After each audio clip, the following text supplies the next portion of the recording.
колеги, приятели и гости и от Софийския университет, и от издателство Панорама и Съюза на преводачите.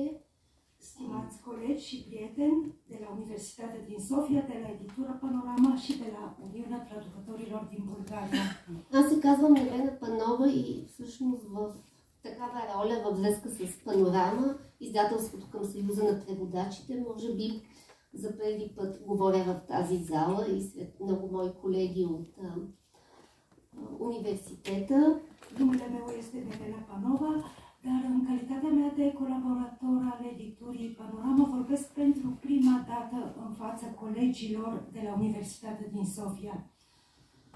Но в залата има много колеги, които също са в някаква двойна роля и се радвам, че се срещаме тук. Разбира се, много се радвам, че има и млади колеги, които ще задават въпроси, може би и на румънски, малко по-късно.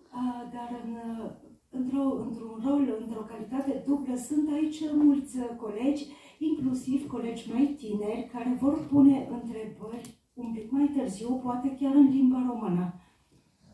Но се вълнувам най-вече за това, защото че Имитация на кошмар беше едно от най-първите издания, с които се наложи да опозная издателския процес, когато предприех преди 2-3 години тази авантюра да съдействам на издателство Панорама.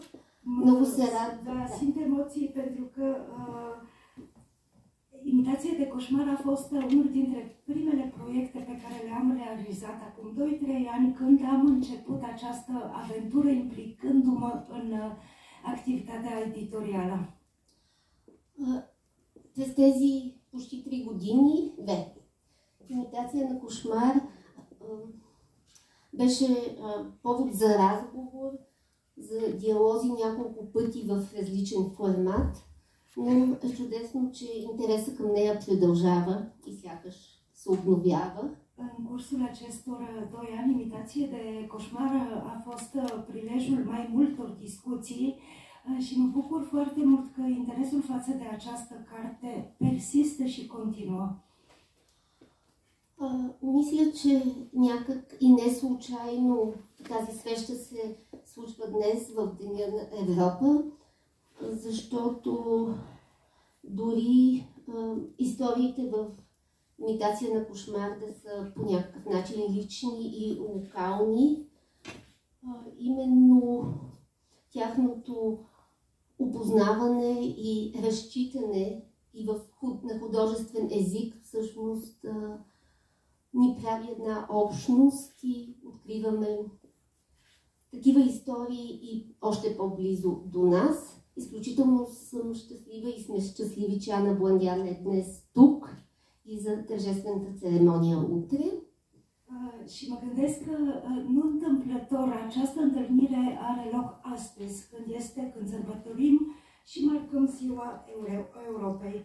Chiar dacă aceste povești sunt personale, locale, cred că cunoașterea și lectura lor într-un limbaj artistic ne face o comunitate. Iată de ce sunt atât de fericită că doamna Ana Blandiana este alături de noi astăzi și va fi și mâine în cadrul ceremoniei de decernare. Сега вече малко повеждайки ви към дискусията, искам най-напред да кажа, че е чудесно, че тук е и почти целият екип на изданието, разбира се, професор Станчева, преводач на тази и не само на тази книга на Бландиана, Рада Шарлунджиева, редактор и всъщност двигател на проекта по издаването, Капка Кънева, художник, също успя да се включи преди малко. А пък тук до мен, освен нашата гостенка, професор Станчева и Ванина Божикова, с която също се познаваме от тук, но се виждаме сега в нов тип среща, са още философа и журналист Тони Николов и професор Амелия Личева от Факултета по славянски филологии, Тони Николов вече превежда. Și mă bucur foarte mult că astăzi aici este de fapt întreaga echipă care a creat această carte. Doamna profesor Rumeanu Stanceva, care este traducătorul cărții, Rada Șaglangieva, redactor și motorul publicării acestei cărți, designerul copertei, de asemenea, Capcăneva ni s-a alăturat. De asemenea, alături de noi este și filozoful și ziarist Toni Nicolov, precum și doamna profesor Amelia Liceva și Danila Bujicova, cu care ne cunoaștem de mulți ani. И сега вече по-скоро няма аз да задавам ролите, а може би нашите първи говорители и задаващи въпроси към Ана Бландиана да решат дали преводаческата, литературоведската или философската посока на прочит ще заговори най-напред. Și acum n-am să pun eu prima întrebările, poate să decidem care dintre cele trei perspective va interveni prima, perspectiva traducătorului, filozofului sau a criticului literar. Да, и аз очаквах и щях да предложа така да започнем. Заповядайте. Vă propun și eu să începem cu traducătoarea. Мили колеги и приятели, скъпа Ана Бландиана, написах си едно кратко текстче, тъй като студентите ми знаят, 45 минути ми трябват, за да спра иначе, а сега ще мога да се огранича в по-малко време. Dragi prieteni și colegi, mi-am scris un text mai scurt pentru că studenții mei știu că dacă odată începând să vorbesc, n-am să mă opresc timp de 45 de minute. Ана Бландиана беше интригуващ поет още през 80-те години в България, макар че тя започва своя творчески път с първите си книги през 60-те години на 20 век. Аз самата най-напред превеждах нейни детски стихотворения и там се явява един котарак арпаджик, който после стана прочут в Румъния с това, че беше разпознат като една пародия на диктатора Чаушеско. И по този повод дори правата на Ана Бландиана като преводач, като автор, който публикува, бяха отнети. През 80-те години имах късмет да бъда поканена, тъй като вече превеждах нейни неща, от тогава единственото, може би, издателство. И другите по-малко имаха преводи, но основно Народна култура издаваше преводна литература. Бях поканена от редакторката тогава Марина Младенова и имах щастието да подбера и да преведа една стихосбирка с стихове на Ана Бландиана. Ana Blândiana a fost un poet foarte intrigant încă din anii 80, cu toate că debutul său literar a fost în anii 60, când au apărut, aici la noi au apărut primele poezii traduse. Eu însă am început traducând poeziile ei pentru copii, în care este un personaj, Motanul Arpagic, devenit ulterior un personaj foarte vestit în România, din cauza faptului că cenzura a recunoscut în acest personaj o parodie a dictatorului. Atunci am avut norocul să mă invite singura editură pentru literatură de traducere din Bulgaria, Narodna Cultura. Marina Mladenova a fost doamna redactor pe vremea aceea, care mi-a propus să selectez și să traduc câteva poezii ale Аней Бландиана. Да, всъщност вече лирика, нали, за по-младите, които не са виждали тази книга. Но няма да навлизам в детайли за тогавашното книгоиздаване. Ще продължа с това, че след 1989 година Ана Бландиана продължи да бъде интригуващ писател. Вероятно, защото поезията и прозата й съдържат не само провокиращи ярки образи, но винаги имат втори скрит пласт, от който имаме нужда като читатели. В едно свое есе тя казва: фактът, че поетите придобиват политическо значение, е знак за анормалност на историята. Валидна сентенция във всяко време.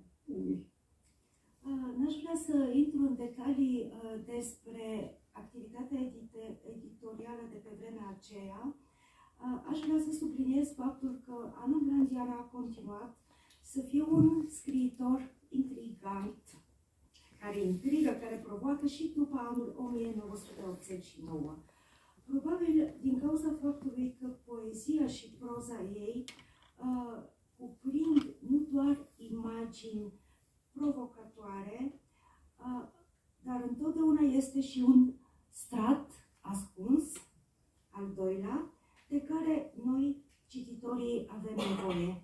Într-un eseu, ea spune: faptul că poeții capătă o semnificație politică este un semn al faptului că istoria a devenit anormală. O sentință, un proverb care, din păcate, este valabil până în ziua de astăzi.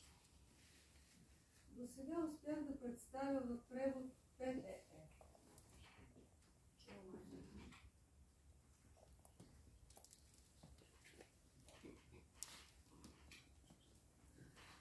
До сега успях да представя в превод 5 нейни книги с поезия, есета, роман и разказите, които днес всички държим в ръцете си. И то в нейно присъствие, тъй като до сега не можахме на представенията да я видим край нас. За мен най-шеметното усещане, когато работя върху текст от Ана Бландиана, е това, че забелязвам изключително единство в мисленето на писателката. Жанровете, в които тя се изразява, се променят. Поезия, есе, разкази, роман, а светоусещането остава единно, независимо от жанровите условности.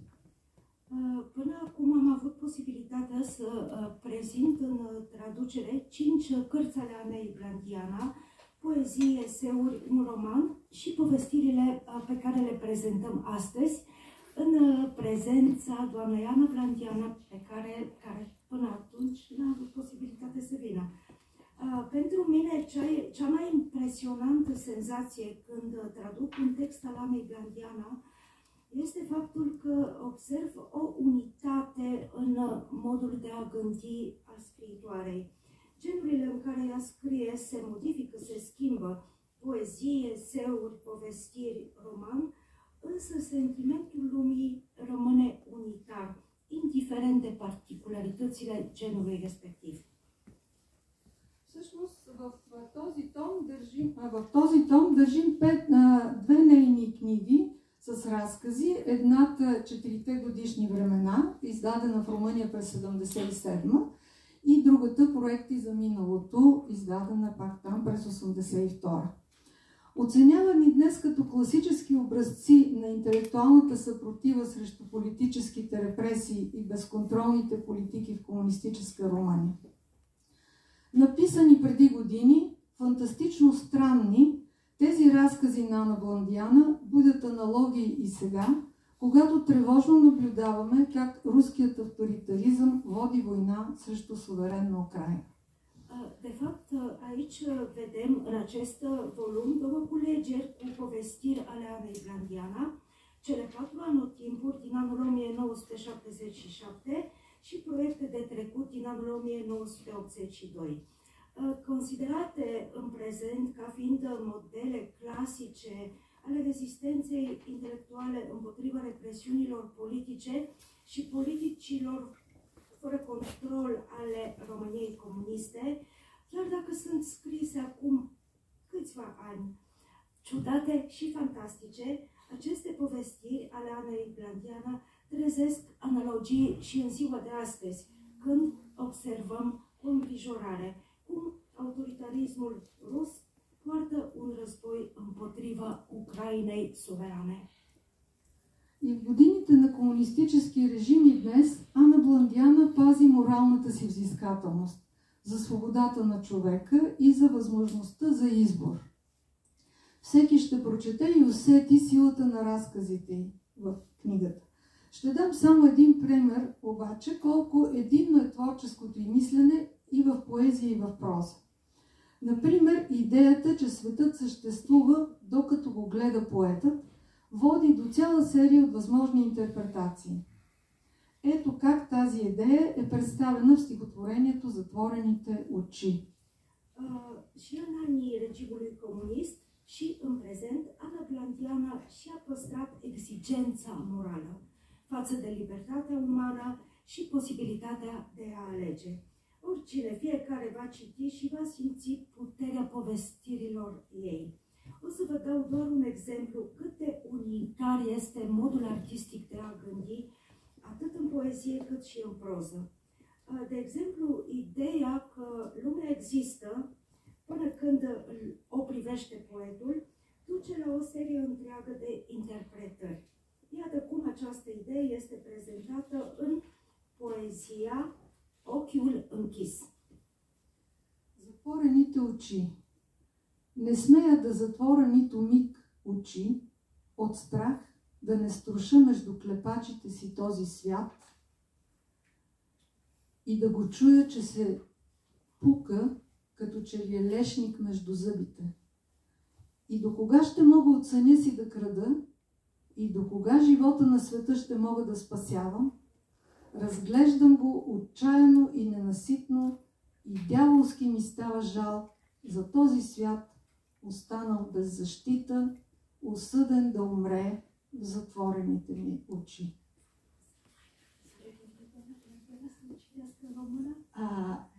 Să beneficiem de prezența autorului.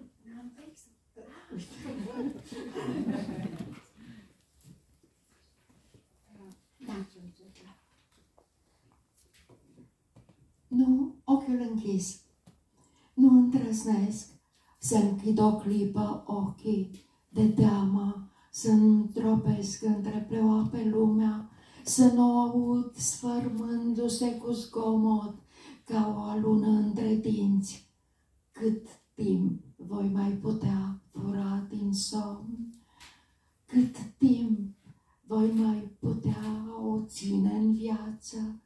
Privesc cu disperare și mi câinește milă de universul fără apărare ce va pieri în ochiul meu închis.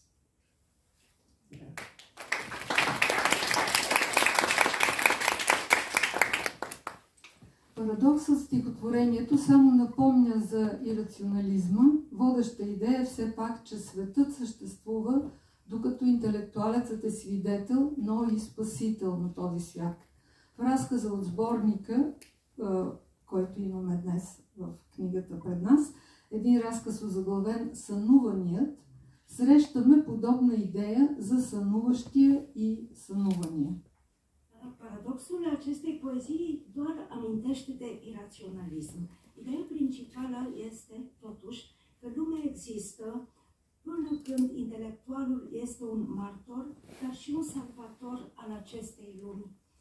În povestirea din culegerea pe care o vedem în fața noastră, este o povestire intitulată în bulgară "Сънуваният", cel visat. Acolo întâlnim o idee similară despre cel care visează și cel visat. Ето цитирам един пасаж. Дадох си сметка, че в един сън важен е не сънуваният, а онзи, който сънува. А веднъж хрумнала ми идеята и доколкото имах предвид, че не съществува и най-малкото съмнение, че сънуваният съм аз, не ми оставаше друго, освен да се опитам да установя кой беше сънуващият, кой беше този, който докато спи, води по капризите на своя сън съдбата ми и от чието сънено трепване на клепача зависеха животът и смъртта ми. Mi-am dat seama că într-un vis important nu este cel visat, ci acela care visează. Iar, odată ideea venită și având în vedere că nu exista nici cea mai mică îndoială cel visat eram eu, nu-mi rămânea decât să încerc să stabilesc cine era visătorul, cine era cel care, dormind, îmi conducea prin capriciile somnului său destinul și de a cărui tresărire somnoroasă de ploapă atârna viața și moartea mea. Въпросът е звучал зловещо и съвсем реално във времето на написването си, когато идейният догматизъм и централизацията на управлението са доведени до абсурд. До толкова човек се чувства зависим във всяко свое действие, че се превръща в случайно преминаващ образ в произволния сън на властващите. Тази опасност с различна острота съществува винаги. Книгата «Имитация на кошмар», покрай удоволствието да я четем, ни пази от кошмари. И може би един нелитературен въпрос към Ана Бландиана: можем ли да се опазим от кошмари в реалността? Această întrebare a sunat sinistru și foarte real în timpul în care a fost scrisă această povestire, atunci când dogmatismul ideilor și centralizarea puterii au fost duse la absurd. Într-așa măsură, omul se simțea dependent de oricare acțiune a sa, încât se transforma într-o imagine trecătoare în visul guvernanților. Acest pericol cu o acuitate a existat întotdeauna. Cartea Imitație de coșmar, pe lângă plăcerea lecturii, ne ferește de coșmaruri. Și, în sfârșit, o întrebare neliterară către Ana Blandiana. Putem să ne ferim de coșmaruri în realitate? În realitate. Putem să ne ferim de coșmaruri în realitate. Poate în realitatea noastră de zi cu zi? Nu. Așa rămâne. Și eu trebuie să răspund. И аз ли трябва да отговоря? Може би сега. Întrebarea este când, dar poate acum. Dacă aveți un răspuns. Nu știu dacă am un răspuns. Coșmaruri am în orice caz. Dar nu sunt sigură că coșmarurile, deci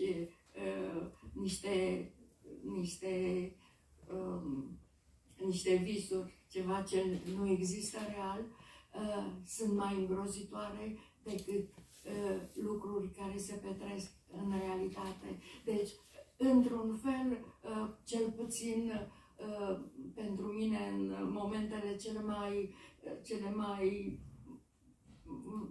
mai intense și mai dificile ale vieții, problema n-a fost faptul că nu puteam să-mi suport coșmarurile, ci că nu puteam să suport realitatea de care într-un fel mă apăram prin coșmaruri. Adică coșmarurile până la urmă au un sens, realitatea de foarte multe ori nu are. Ceea ce trăim noi toți, toată Europa, în ultimele săptămâni, este ceva efectiv mult mai dur decât coșmarurile pe care am fi noi în stare, oricât de bolnavi de nervi, să le trăim. Deci, până la urmă, este în ce măsură reușim să ne apărăm de realitate, nu de coșmarurile noastre pe care le creează ea. Малко е трудно да отговоря. Разбира се, кошмари сънувам. И аз, но много по-важен е въпросът. И често пъти съм си мисляла, не ми е толкова трудно да понеса собствените си кошмари, колкото да се предпазя от действителността. Кошмарите имат смисъл, ако се замислим. Действителността обаче не. И като се замислим, много по-зловещи са кошмарите, които се случват в нашата действителност. Достатъчно е да се замислим за случващото се в Украйна в последните седмици.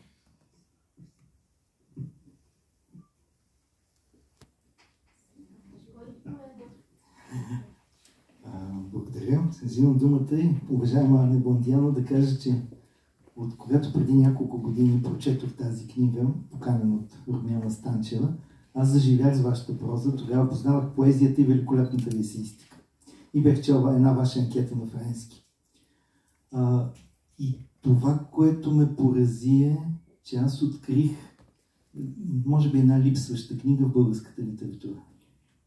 Stimată doamna Blandiana, aș vrea să vă spun că acum câțiva ani, când am citit pentru prima dată cartea dumneavoastră, am început să trăiesc cu ea și în ea.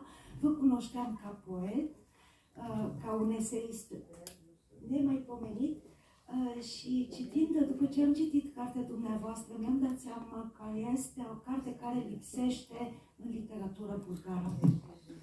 В едно ваше есе вие казвате, че в определени моменти от живота ви Дунав е бил много важен за вас, много по-важен от река Нил, защото той отнася, пренася спомени, кошмари, фантазии, усещания, мисли, които постепенно се изливат в творчеството ви.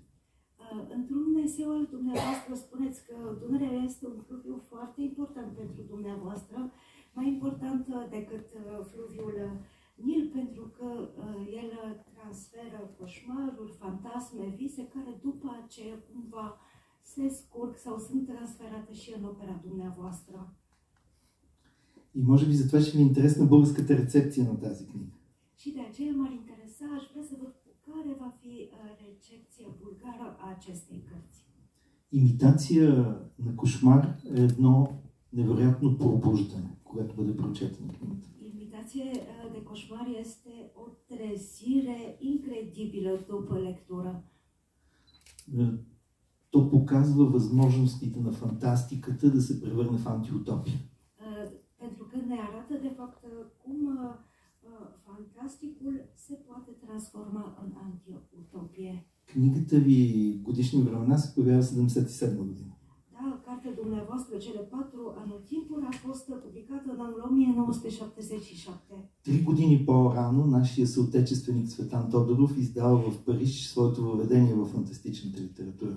În anul 1972, co-naționalul nostru, Цветан Тодоров, a publicat la Paris cartea sa Introducere în literatură fantastică. И неговите дефиниции на фантастичното са много интересни.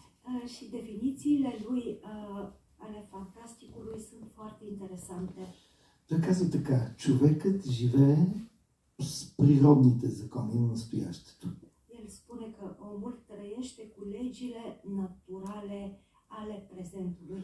Но в живота му нахлуват неща, които той не може да си обясни. Dar totuși în viața lui dau buzna anumite lucruri pe care nu poate să și le explice. Той дори не може да ги понесе.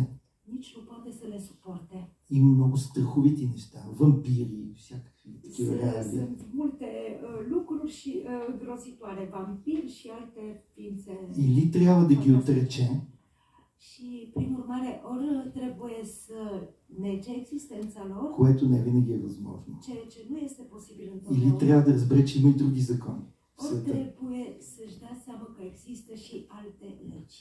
И вашата книга, за мен, Имитация на кошмар, показва възможността и приложението на тези други закони.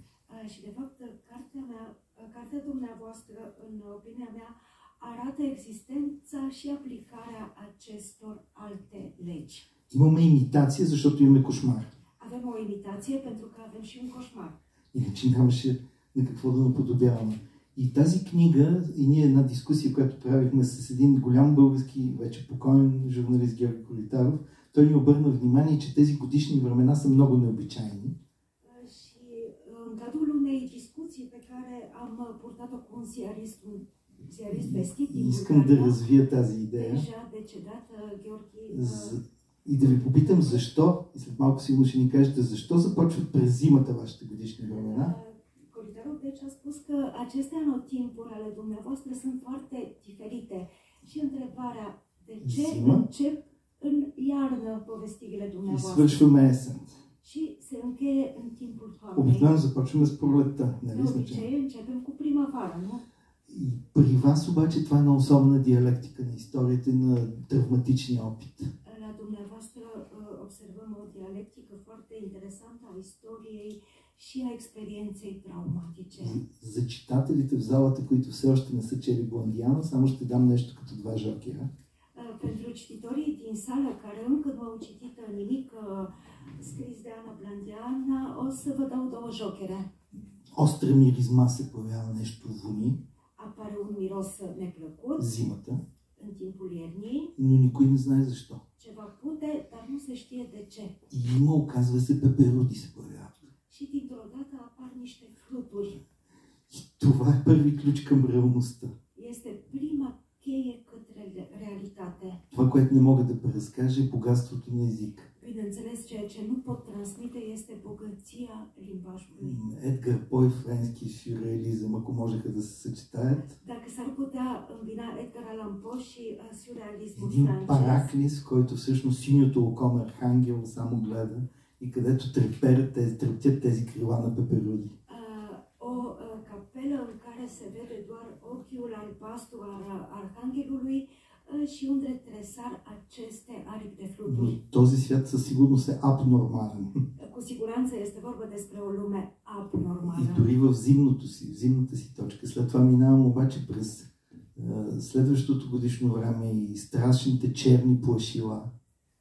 După aceea vine celălalt anotimp primăvară și sperietorile. Като армия на сигурността, които всяват тоталитарен ред в настоящето.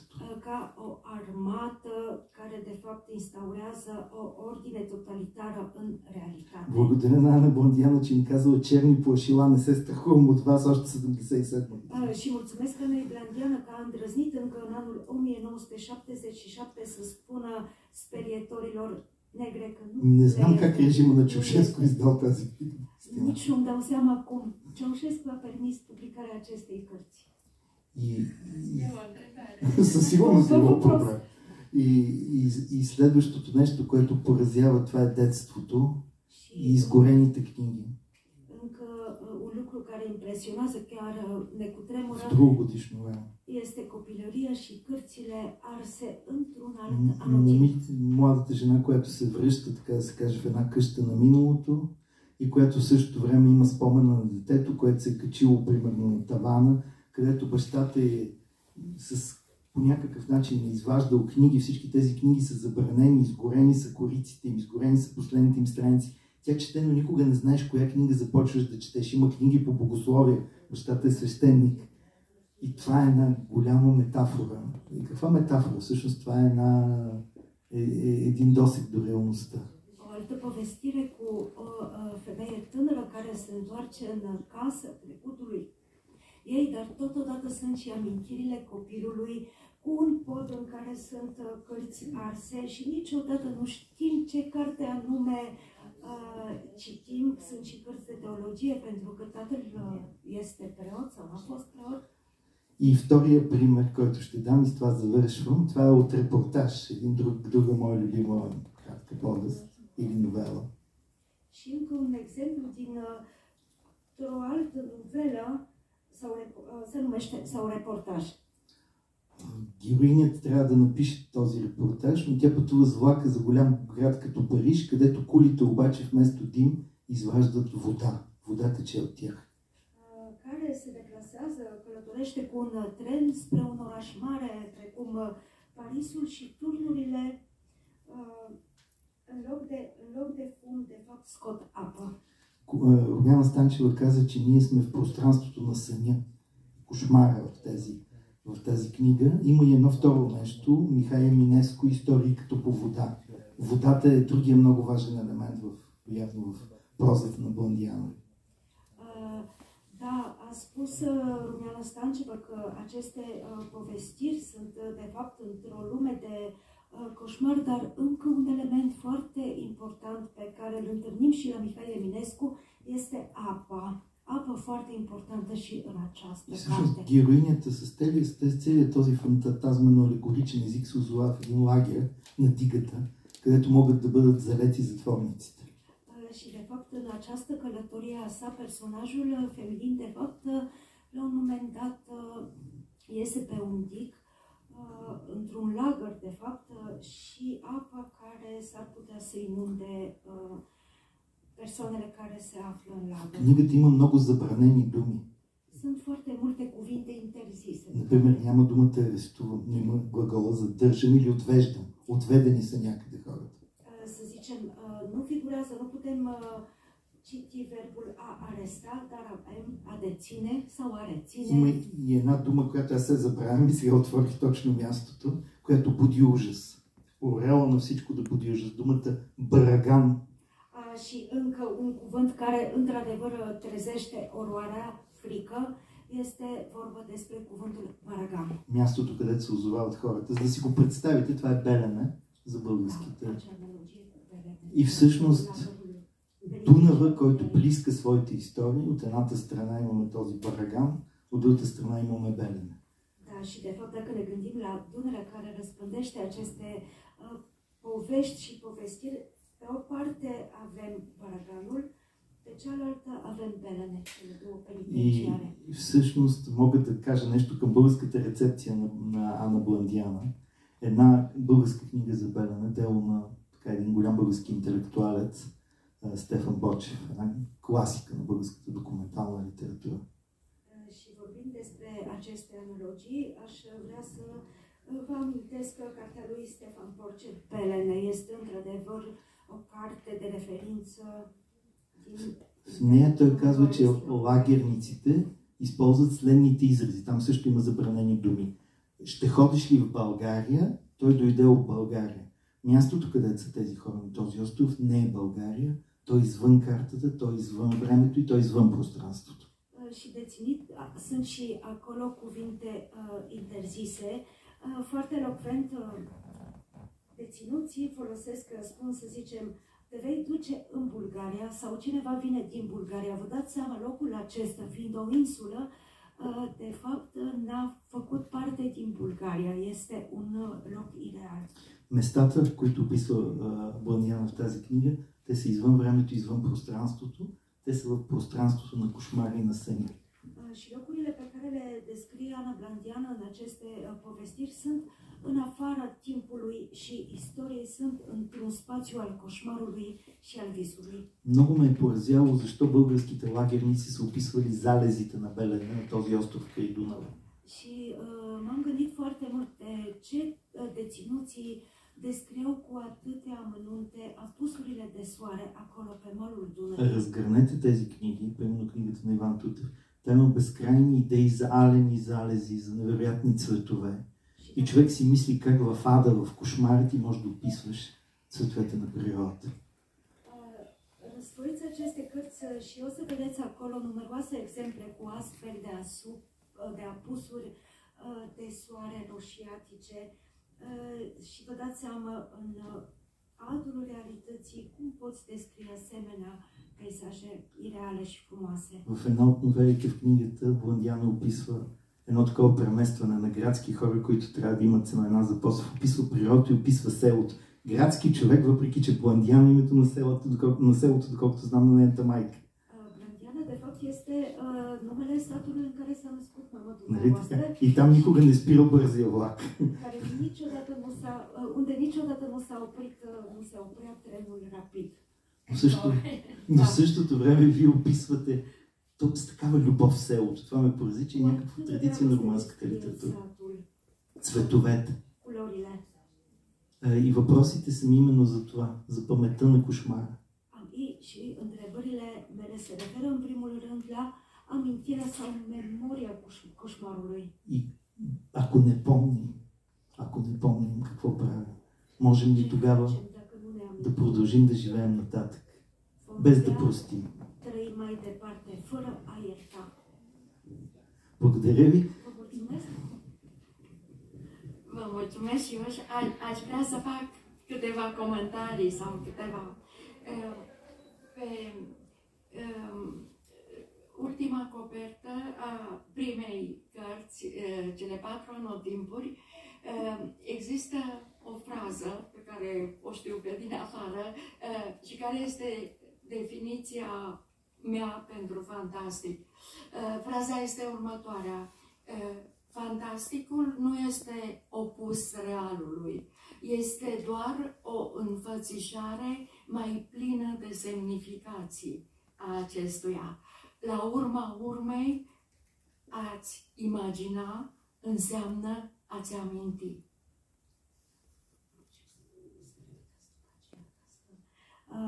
Тук бих искала на четвъртата корица на книгата, за която заговорихте, четирите годишни времена, има един цитат, който аз изпомням наизуст и който гласи следното.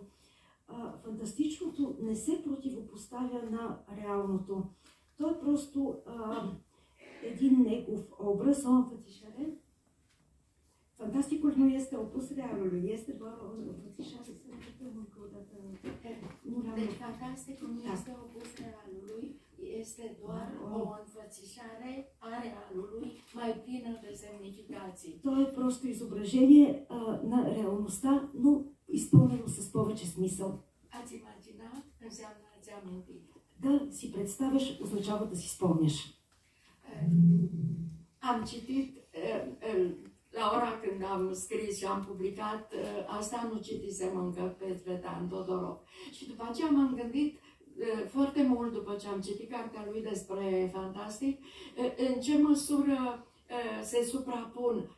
Nu se suprapun în întregime, pentru simplu motiv că eu am ajuns la proza fantastică. În primul rând, am început să scriu proză după ce scrisese mai multe volume de versuri și într-un moment în care realitatea politică, în primul rând, a țării, a comunismului, anii 70, deveneau din ce în ce mai insuportabile și pe de o parte simțeam nevoia să scriu despre asta și pe de altă parte aveam sentimentul că dacă voi scrie versuri, ar fi ca și cum aș pune în niște corăbii de hârtie minereu de fier. Și atunci soluția a fost să scriu proză ca să descriu realitatea, nu ca să fug de ea, cum spune Todorov, nu ca să mă despart de ea, ci ca să o înțeleg și ca să-i dau un sens. По времето, когато написах тази книга, този сборник с разкази, все още не бях чела произведенията на Цветан Тодоров. След това си дадох сметка колко много се припокриват. Не изцяло, но се припокриват. Как достигнах до фантастичното?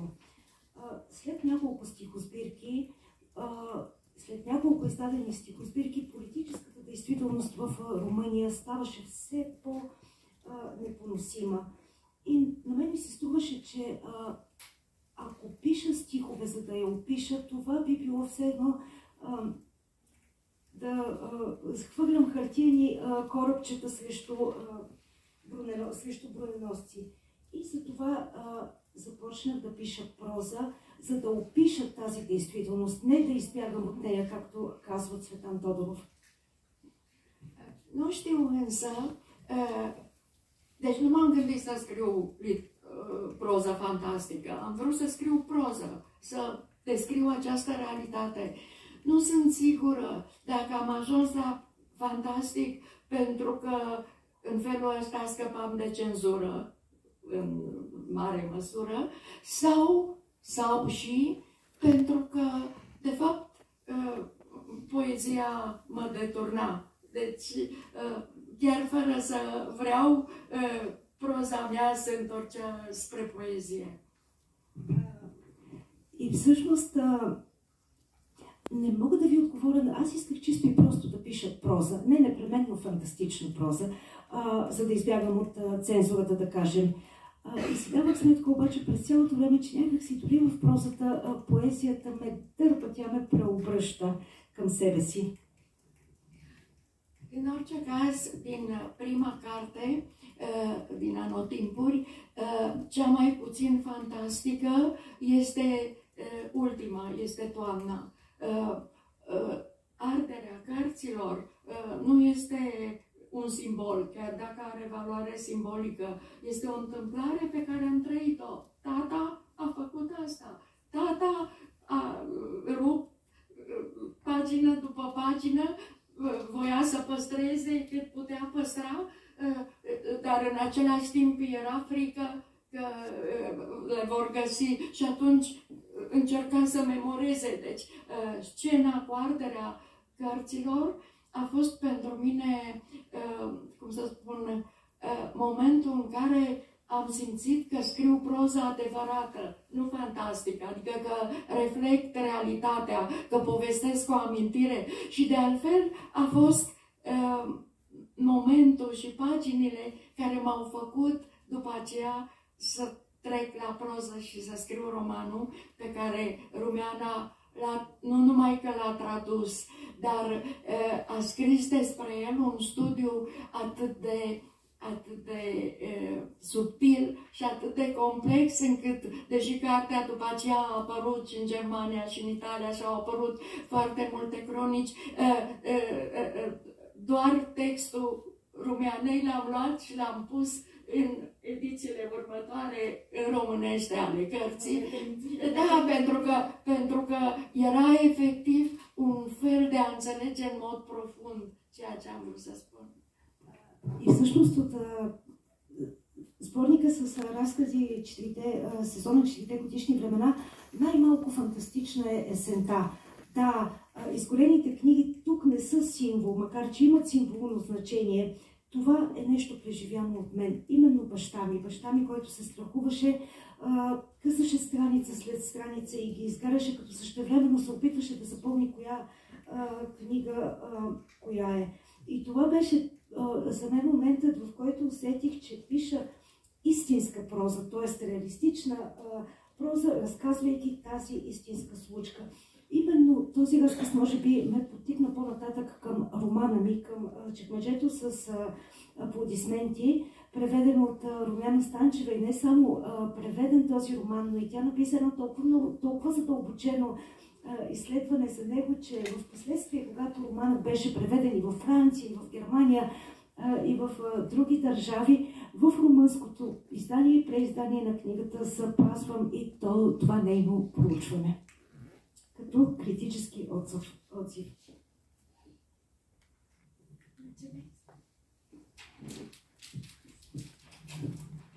Добър вечер и от мен. Ще се опитам някак да обобщя това, което казаха Румяна Станчева и Тони Николов. Да го обобщя пред една много голяма писателка, защото мисля всички тук си даваме сметка, че срещата днес е наистина с един много голям, не просто румънски, много голям европейски, бих казала световен писател. Разменихме си с Тони Николов думи, а той го беше казал и на едно представяне. Ана Бландиана е писателка, която със сигурност заслужава Нобеловата награда, така че много се надяваме това да se случи.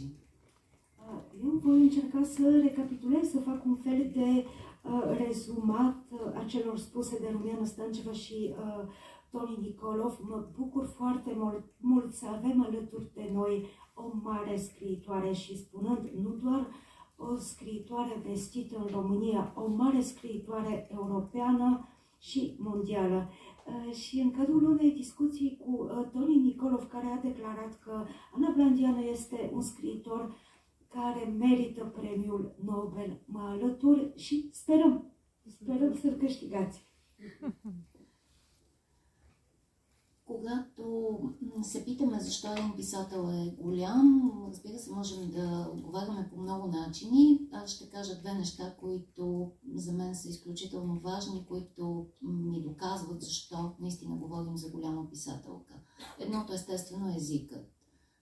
Мисля, че всички, които са чели Ана Бландиана, са го усетили. Говорим за един изключителен език.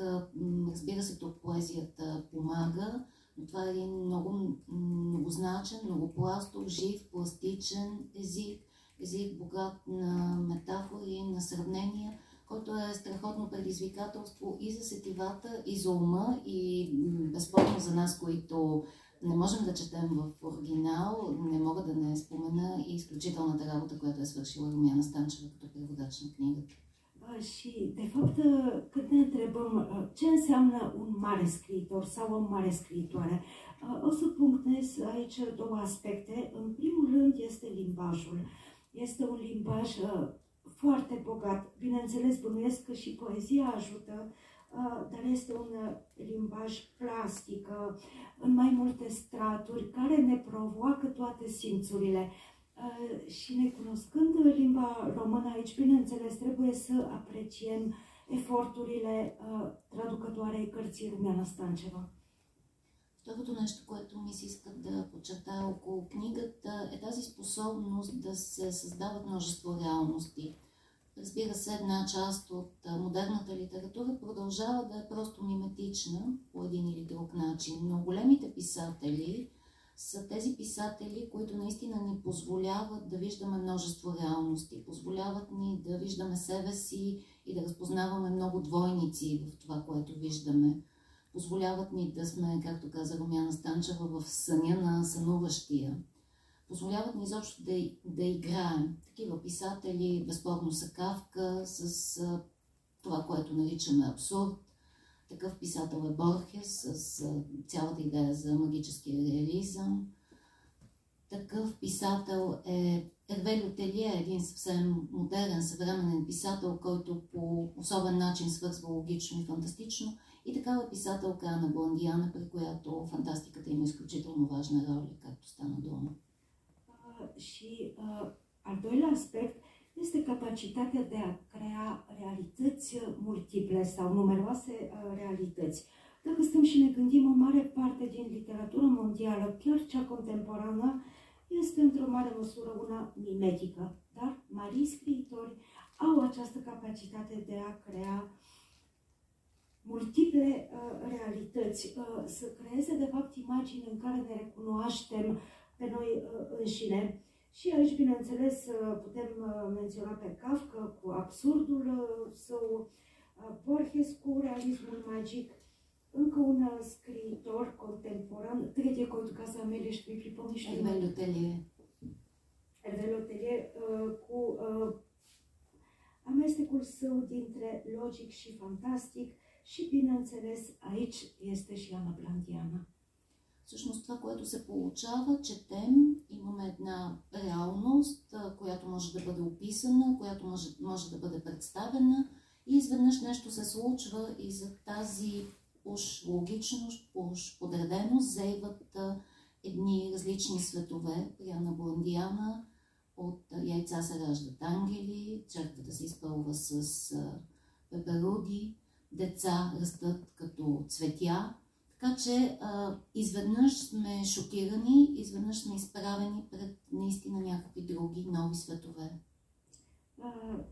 Și citind povestirile Anei Blandiana, aparent totul începe de la o realitate pe care o putem descrie, dar dintr-o dată ceva se întâmplă. Se cască niște avisuri și se întâmplă lucruri care ne cutremură. Să zicem, din ouă se nasc îngeri,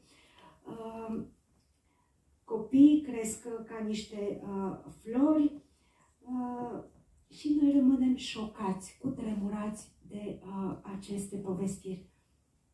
И това, което ми се вижда изключително важно, е тази двойственост, която се удържа в тези реалности и в това писане.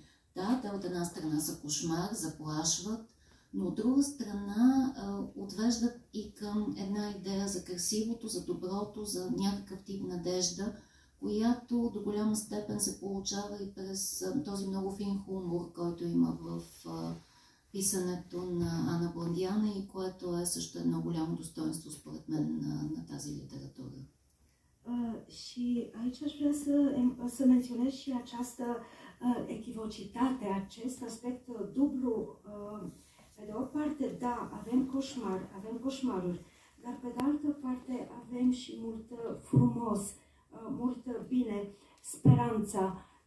Toate acestea pe fundalul acestui simț al umorului foarte fin, care de asemenea este una dintre caracteristicile și marile virtuți ale prozei blandiene. Другото нещо, върху което искам да акцентираме, какво ни казва тази проза днес, тъй като това вече беше загаднато и от професор Станчева, и от Тони Николов. От една страна, това е разказа за миналото, разказ, който и ние като български читатели няма как да не се разпознаем. Разказа за това какво се случва с тези, които ги прибират. Тази дума е много силна в прозата на Ана Бондиана. И как изобщо можем да разкажем миналото, дали свидетелите и преживелите имат право да го разказват или ние от дистанция също можем да разказваме. Като че ли тази проза не дава отговор, защото никой не получава достатъчно, не може да каже достатъчно ясно отговорите. Никой не може да си обясни защо жертвите, да кажем, дори когато ги няма следящите, когато ги няма палачите, продължават да се подчиняват по някакъв начин. Изобщо големия извод е, че много трудно можем да обясним миналото, но това, което е важно, е да разказваме, защото все пак в разказа можем да достигнем до някакви истини. Și un alt aspect, citind această carte, deja s-a sugerat, ce ne sugerează această carte, având în vedere și perioada în care au fost scrise, da, bineînțeles, este trecutul. Cum putem să-l povestim, cum putem să-l descriem? Și întrebarea, oare martorii sunt cei care trebuie să povestească sau noi, de la distanța timpului, de asemenea, o putem face? Și ne gândim, bineînțeles, cum atât victimele cât și călăii continuă să se supună. E foarte greu de răspuns la această întrebare. Important este să povestim însă. И всъщност за това ще помоля след малко Ана Бондиана да разкаже малко повече за този проект, който има за записването на живите разкази на преживелите. Един проект, който много напомня на това, което Стивън Спилбърг направи по отношение на Холокоста, което ми се вижда много важно, но искам да завърша с още една идея, която ми се струва много ключова за тази книга, и това е идеята за това как дефинираме човешкото. Има един разказ "Рана по шаблон", който ми е много любим и в който става дума за тази опозиция между естественото, смъртното и изкуственото, пластмасовото. И ми се струва, че тези разкази, освен всичко това, което ни разказват за миналото, ни говорят и за това как трябва да възприемаме днес човека в един свят, в който машините все повече навлизат, в който изкуственото все повече навлиза. Мисля, че трябва да се опитаме да пазим и да опазваме мисълта за човека като краен, като раним. Aș vrea să o rog pe Ana Blandiana mai târziu să ne povestească despre un proiect al său. Este o culegere cu povestirile unor martori, un proiect pe care îl realizați, să ne povestiți mai târziu. Și o idee cheie este cum definim în ziua de astăzi caracterul uman, ceea ce este uman, mai ales gândindu-ne că mașinile tot mai mult pătrund în lumea noastră și înlocuiesc oamenii. Proiectul despre care am menționat se apropie, seamănă cu ceea ce a făcut Steven Spielberg cu Holocaustul.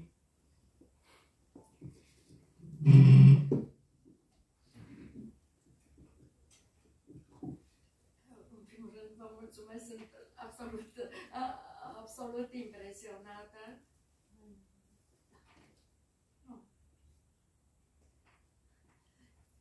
Sunt absolut impresionată de profunzimea cu care ați citit ce am scris. Adică întotdeauna mă mir când simt că este înțeles totul, pentru că fiecare avem o viață în care n-avem timp să o dăm altora. Adică a citi cărțile unui scriitor înseamnă, într-un fel, a renunța la viața ta pe parcursul lecturii, ceea ce întotdeauna mi se pare un extraordinar altruism.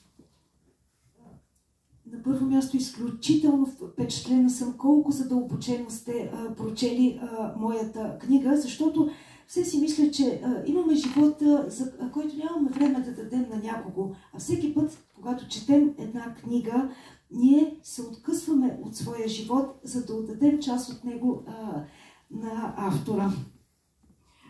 Am de răspuns la câteva întrebări. În primul rând, am uitat să răspund la întrebarea cum de a apărut în 77 și 82. N-a apărut simplu și n-a apărut normal.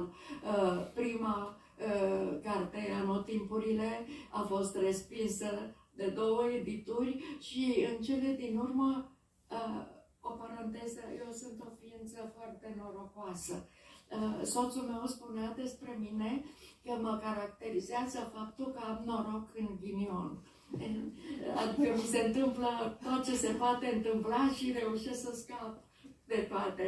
Сега бих искала да отговоря на няколко въпроса, но преди това да вметна, че аз съм голяма късметлийка. Наистина съм човек с много късмет. Моя покоен съпруг обичаше да казва, че аз имам късмет дори в каръщината, дори в лошия късмет.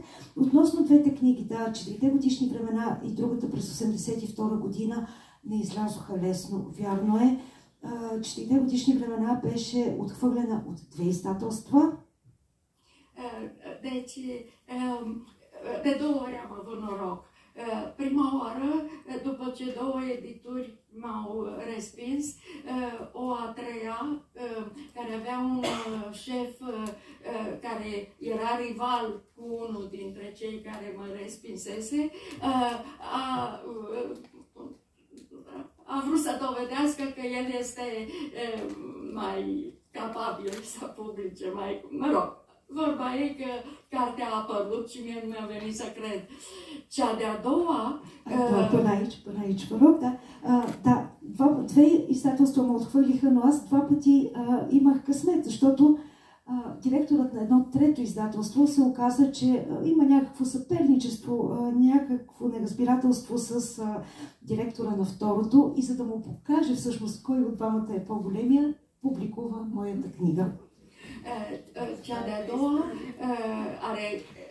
apariția ei este efectiv o adevărată poveste simbolică despre ce înseamnă cenzura. De altfel, în cartea mea apărută mult după 89, Fals tratat de manipulare, există un capitol în care povestesc toată această istorie. Deci, cartea a trecut, exista un fel al redactorilor care în cele mai multe cazuri erau ei înșiși scritori, de a face pe proștii. Deci, redactora cărții mele și redactorul șef, care era Marin Preda, un mare scritor care avea și prestigiu social, toți au făcut pe proștii și au scris că este o carte despre frumusețile patriei noastre. Și... Така, относно втората книга, тя наистина е символична за начина, по който действаше цензурата по това време. Една истинска случка, която аз съм описала в моята книга, фалшив трактат по манипулация, излязла след 89-та година. Какво се случваше всъщност? Цензорите, по-голямата част от тях бяха и писатели. И се правеха на луди. На тъпи или на луди. И по този начин успяваха да допуснат да публикуването на доста книги. Тази моя книга от 1982 година, по това време един много известен румънски писател Марин Преда, той беше казал, че това е книга, която описва прелестите, красотите на родината.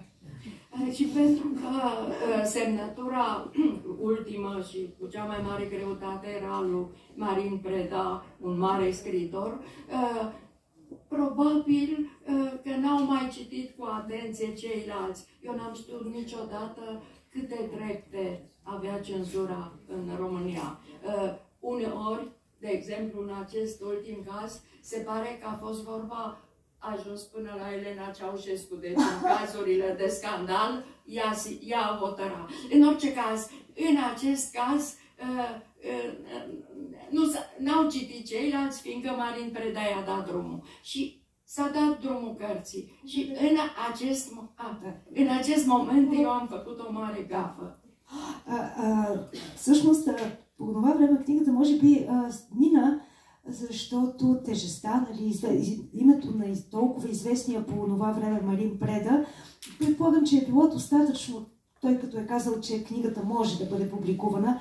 Не знам колко стъпала, каква иерархия е имала цензурата по това време, но се говореше, че когато става въпрос за някоя много скандална книга, тя стига дори до Елена Чаушеско. Deci, gafa mea a fost următoarea. Mi-au cerut să publice ceva de la o revistă literară și eu am dat o povestire din această carte. Și povestirea, cenzorii erau diferiți la reviste și la cărți. Deci, s-a oprit.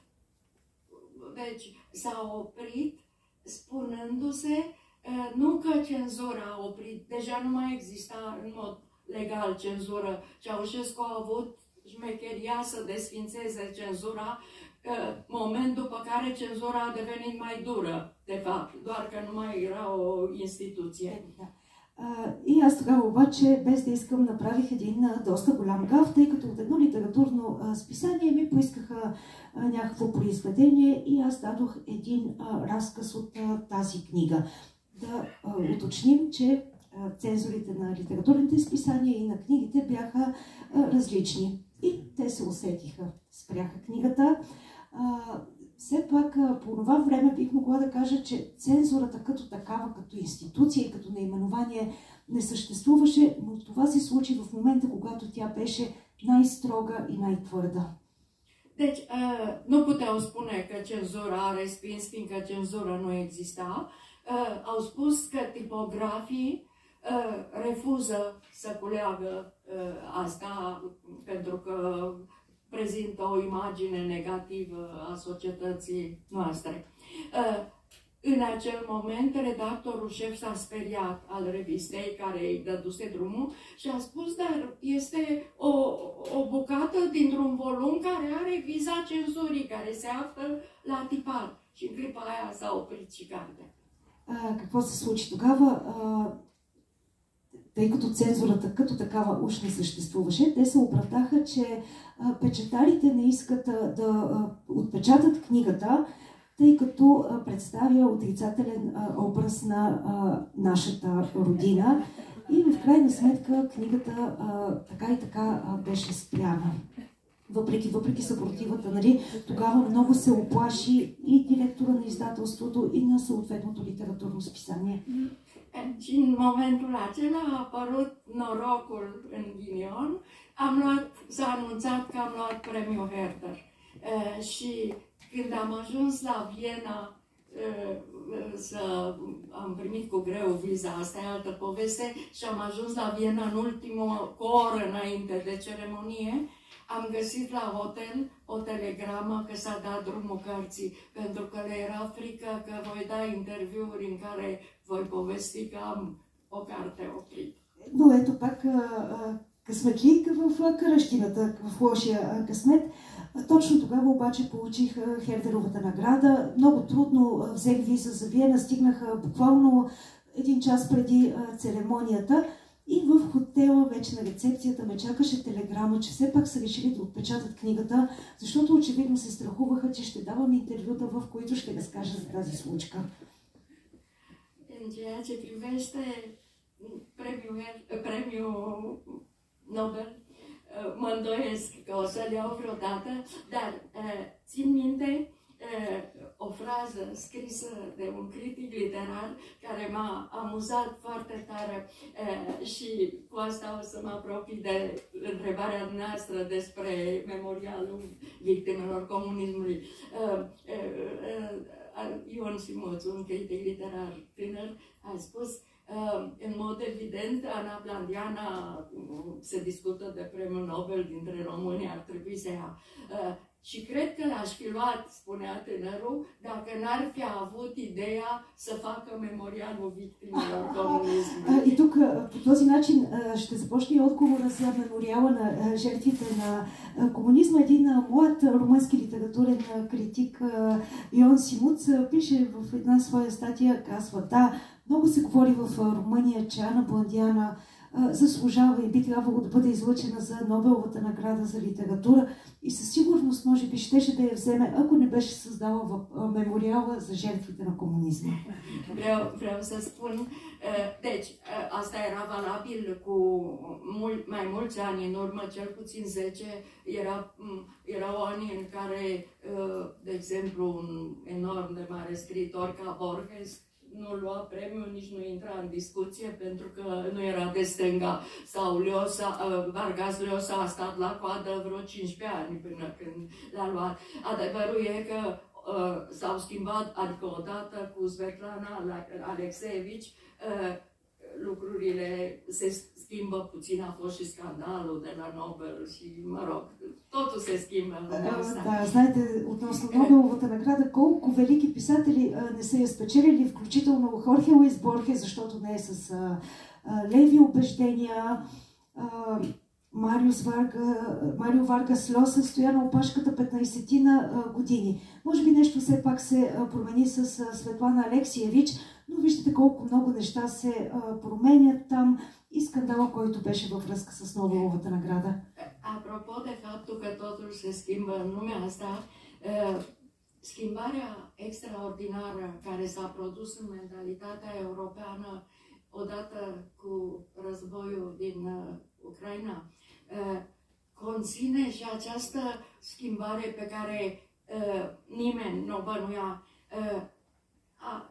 Totul a funcționat ca un fel de iluminare a Occidentului despre ce înseamnă comunismul. Pentru că războiul din Ucraina este un război post-comunism, nu este un război pentru piețe de desfacere sau pentru cine știe ce probleme. Este o urmare a comunismului, de la faptul că Putin a fost ofițer KGB și are mentalitatea KGB și vrea să refacă Uniunea Sovietică, până la problemele Ucrainei care țin de апартененța la Uniunea Советска. И нещо, за което си мисля, говорейки си колко много се променя светът, мисля си, че събитията в Украйна бяха колко много осветиха. Те осветиха и осветлиха европейското мислене, тъй като в един момент всички започнаха да си дават сметка какво е комунизмът. Защото като се замислим, тази война тя е посткомунистическа. Тя не е борба за търговски пазари. От една страна Путин, който е бивш офицер от КГБ и има точно този начин на мислене, от друга страна и проблемите на Украйна като държава, която е била част от Съветския съюз. Pentru prima oară, după de la Revoluția din octombrie încoace, Occidentul nu mai cade victimă aparatului de manipulare comunist, care este genial și a fost întotdeauna genial. И за първи път, според мен, от 89-та година Запада не попада в капана на механизма за манипулация на комунистите, който е наистина един гениален модел. În ceea ce privește memorialul victimelor comunismului, soțul meu și cu mine am fondat în urmă cu 29 de ani, nu vine să cred, când am făcut acest proiect al memorialului victimelor comunismului, care era primul din lume, nu exista încă niciunul în 93, ne-am închipuit amândoi că pierdem o lună sau două și scriem proiectul și după aceea el va fi realizat de Consiliul Europei, care au trecut de atunci 29 de ani în care eu am reușit să mai scriu. Soțul meu s-a recalificat, a devenit istoric, a început să scrie cărți de istorie și a suferit până la moarte că nu s-a mai putut întoarce la literatură, dar pe de altă parte, acest memorial, care este un mare muzeu făcut într-o fostă închisoare stalinistă, în care au fost exterminate elitele politice și religioase dintre cele două războaie, are un succes, este de fapt cel mai mare succes al vieților noastre. Sunt în permanență cozi la intrare, cozi de tineri care n-au trăit comunismul, dar care trebuie să afle ce a fost, nu ca să înțeleagă trecutul, ci ca să înțeleagă care sunt rezidurile acestui trecut în societatea noastră de azi. Ще започна с последните й думи. До ден днешен, след 29 години, на този мемориал на жертвите на комунизма има опашки от млади хора, които не знаят нищо за този период, но искат да го разберат и да го опознаят. Иначе това е период, който започнахме с моя съпруг преди 29 години, през 1993 година. И си мислехме, че ще ни отнема около месец-два, просто да създадем проекта и след това ще го поеме, да кажем, Съвета на Европа. Добре, от тогава минаха толкова много години. Аз съумях да напиша някоя и друга книга с художествена литература. Моят съпруг обаче се преквалифицира. Той стана историк и започна да пише исторически изследвания. И да, съжаляваше, че се откъснал от художествената литература, но днес мога да заявя, че това е най-големият успех на моя живот.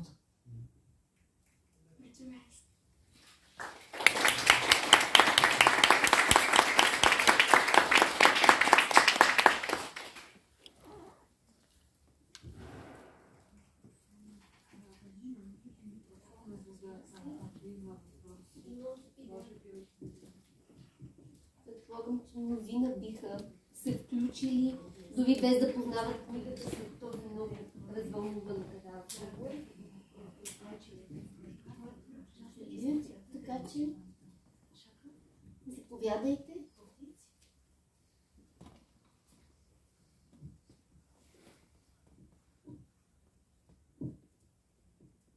Рада или Капка, които също са много свързани с книгата, искат да кажат нещо.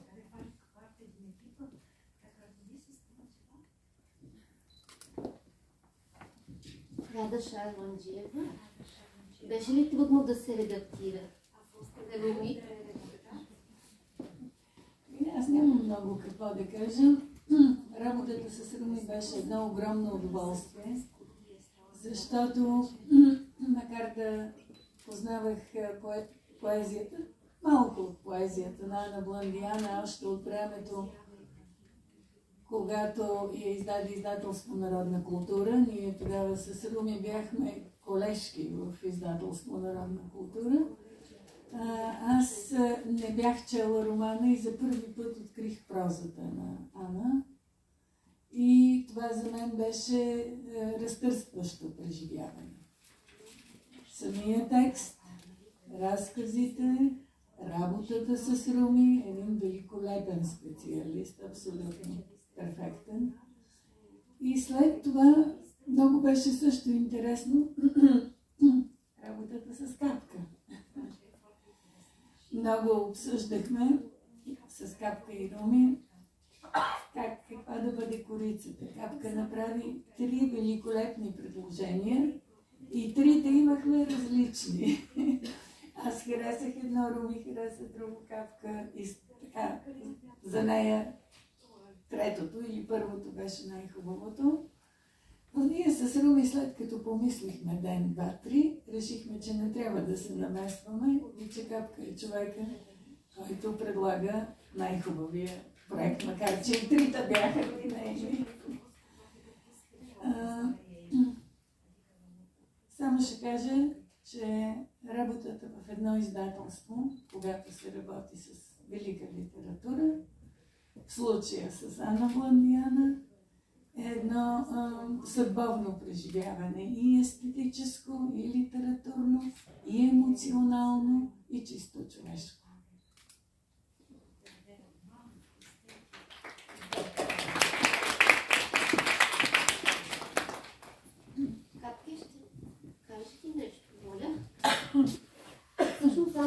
Буендиана беше ли замесена, не си спомням, в избора на корица? Не.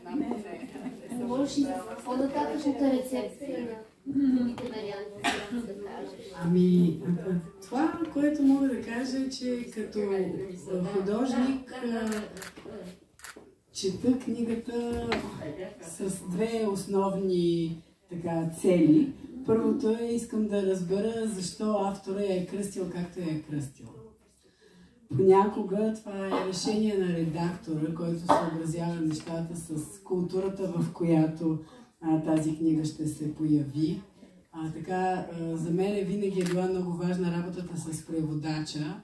Шегувам се, че когато нямам възможност да познавам автора, винаги искам да се запозная с преводача, защото го възприемам като наместник на автора в една култура, където неговият език е непознат или не е толкова популярен. Така че, когато работя с колегите от Съюза на преводачите, това е една много важна част от моята работа. В конкретния случай, също четох книгата в търсене на образи. И разбира се, тук вече се каза това нещо, че поетичното писане страхотно ме улеснява, защото когато автора е и поет, образите са на всяка страница. И сега мога да призная, че четох тази книга по време на едно пътуване. Бях си разпечатала, вече закъснявах, бях си разпечатала книжното тяло, вече готово и изчетено коректорски. И тръгнах да го чета с идеята, че сега бързо трябва да видя нещо в този текст, за да му направя много бързо корица, защото вече закъснявам. Разбира се, изчетох си цялата книга, защото има книги, които ти искаш да ги приключиш, но те не искат да те пуснат.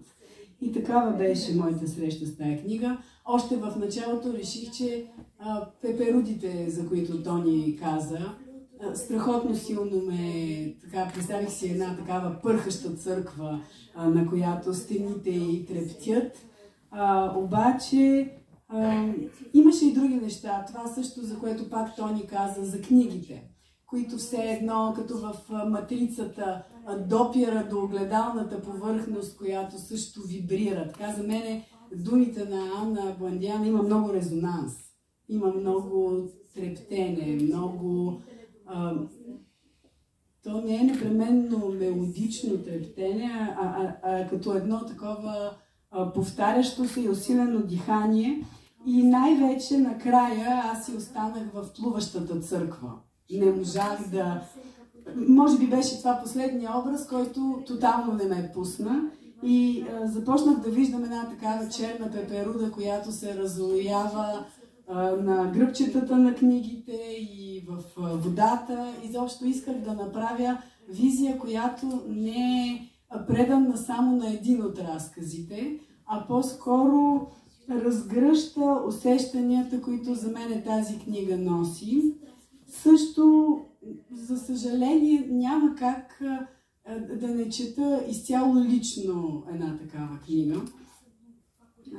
Разбирам много добре и значимостта на текста и историческия период, в който тя е създадена, но аз я свързвам с един много интимен момент в моя живот и той беше точно едно такова нещо, като да пуснеш една църква по водата и да видиш какво ще се случи след това с живота ти. Така че това е една книга, която е една от последните книги, които съм чела в един кошмар и едно такова състояние, което след това се промени и всъщност аз имам лична причина да бъда благодарна на тая книга.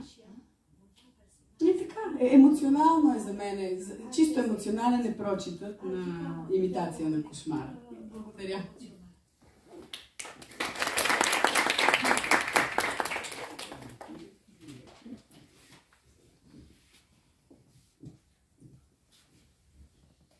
На къде?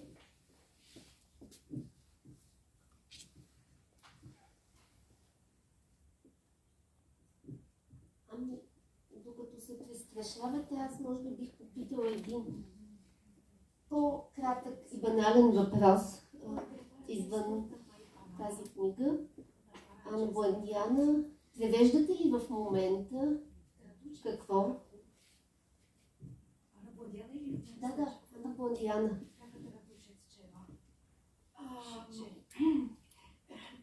Am tradus, deci, cum să spun, nu sunt de meserie, deci nu mi-am propus să traduc. În două cazuri mi s-a întâmplat să mă îndrăgostesc de ceva, de o carte și să traduc. Deci, primul caz, și cred că nu este complet fără legătură cu faptul că după aceea am scris proză fantastică, este faptul că am citit, mi-a căzut în mână absolut întâmplător un volum de Michel de Gelderode. Michel de Gelderode este un scriitor care scrie în limba franceză, dar el este flamand. Deci un scriitor belgian. Și acest amestec, pe de o parte, un mare stilist în limba franceză, pe de altă parte, toate coșmarurile și visele de tip flamand au dat un volum foarte interesant de povestiri crepusculare, se numesc. Аз не съм професионален преводач. В това единствени случай ми се е случвало да се влюбя в някоя книга и да пожелая да я преведа. Първият път беше съвсем случайно, ми попадна един фламандски автор, т.е. той е фламандец, белгиец, но пише на френски език. Името му е Мишел Гедрод. Това, което ме впечатли, беше именно тази атмосфера с кошмари, с такива фламандски сънища и видения. Разбира се, той е изключително изящен стилист. Eram încă studentă când am Всъщност преведох тази книга още като студент. Mi-a prins foarte bine, adică a fost și felul în care mi-am perfecționat franceza. Și după aceea, mă rog, am publicat, când am devenit scriitor, am și publicat-o. Celălalt caz este mult mai profund. Това много ми помогна, тъй като este faptul că de când mă știu, din când în când traduc câte o poezie de Emily Dickinson. Cândva cred că o să public un volum, însă este întotdeauna când mă întreabă cineva cu cine dintre poeții lumii simt că semăn sau mă simt apropiată, dau un răspuns care de fiecare dată pare bizar. Adică există doi poeți care n-au absolut nicio legătură între ei, dar care pe laturi absolut diferite ale venei îi simt aproape. Este Emily Dickinson pe o parte și marele poet german lăsați-mă, un lapsus, este vorba de, după părerea mea, cel mai mare poet al secolului 20 și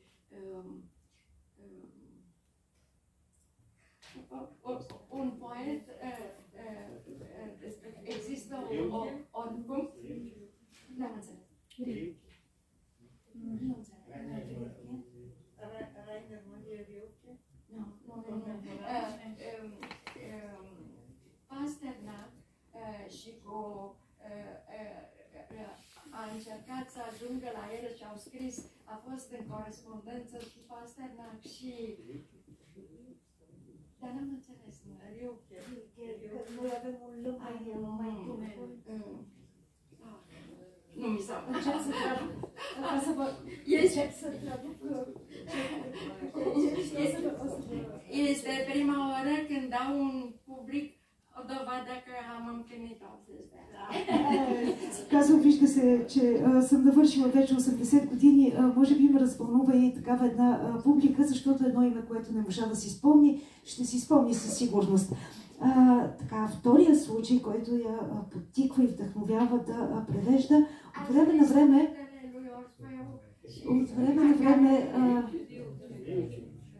Мария... Asta a spus? N-am înțeles. Maria Rilke. Dacă avem un lume mai... Iertați-mă, am înțeles altceva. Da, părerea mea este efectiv, din punctul meu de vedere, poezia, noțiunea de poezie are definiții diferite la fiecare poet, dar părerea mea este că dacă cineva reprezintă poezia în cel mai înalt grad, este... Да. Втория случай, който такава Те două ori iertați-mă. Два пъти се извинявам, казва Ана Бландяна. Втория случай, който така я вдъхновява да превежда с стиховете на Емили Дикинсън. От време на време превежда по някое нейно стихотворение. Един ден, може би, ще издаде дори и сборник. И каза след това, че от световните поети двама са, които тя чувства най-близки до своето поетично светоусещане, колкото и да са различни те самите помежду си на пръв поглед. От една страна това е Емили Дикинсън, а от друга страна е Рилке. Райна Мария Рилке.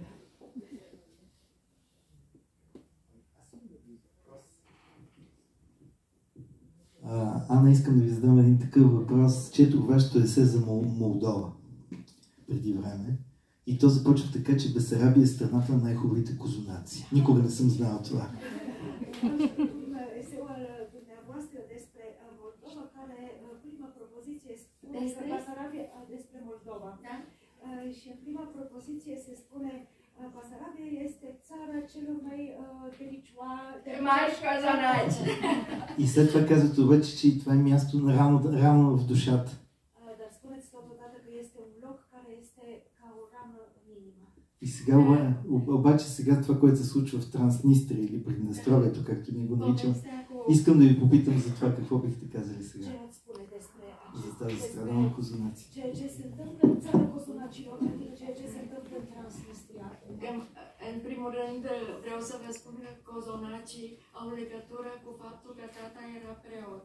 Și când Basarabia a fost, actuala Republica Moldova, a fost ocupată de trupele sovietice, deci în 1918 ea a revenit în România și după aceea în 1944 a fost ocupată din nou și atunci a avut loc cum fug acum ucrainenii, au fugit moldovenii în România, a fost milioane de oameni au venit și au rămas în România și au fugit. Noi locuiam la Oradea, era orașul cel mai departe de frontiera sovietică, iar basarabenii au fugit cât mai departe. Споменът с козунаците е свързан с това, че моят баща беше свещеник.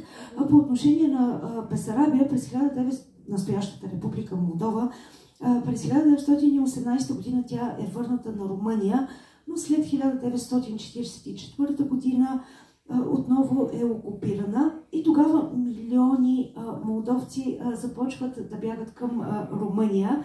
Ние по това време живеехме в град Орадия. Това беше града точно от другата страна, най-отдалеченият град от Съветския съюз, и те идваха там в стремежа си да избягат колкото се може по-далеч. Și pentru că erau nefericiți și pentru că în principiu erau mai religioși și acum în România moldovenii sunt mai religioși decât ardelenii, care sunt mai occidentali. Deci veneau foarte mult la biserică și făceau parastase pentru morți. Și noi copiii ne interesam când e parastas făcut de basarabeni, că erau cei mai buni cozonaci, mult mai buni decât И те, както и по-настоящем, между другото, тя вметна преди това, че тогава молдовците са бягали подобно на това, което се случва днес с украинците. Молдовците принципно са по-религиозни, тя говори включително и за областта Молдова, която е на територията на Румъния, доста по-религиозни, отколкото трансилванците, да кажем. И тя като дъщеря на свещеник, те много често са правили панахиди за починалите си близки и те очаквали децата с нетърпение моментите, когато точно бесарабците ще направят такава панахида заради вкусните и големи козунаци. În ceea ce privește ce se întâmplă acum, este clar că Moldova este foarte amenințată și vorbeam cu Rumeana azi dimineață și noi, România, suntem mai amenințați decât voi, Bulgaria, pentru că avem frontieră comună și pentru că Putin chiar are o antipatie, adică mereu citează, mereu ne citează ca răi și ca... Deci, nu cred că este o iluzie a europenilor că dacă nu e oprit, Putin nu se oprește. E clar că dacă acum nu e oprit, nu se mai oprește.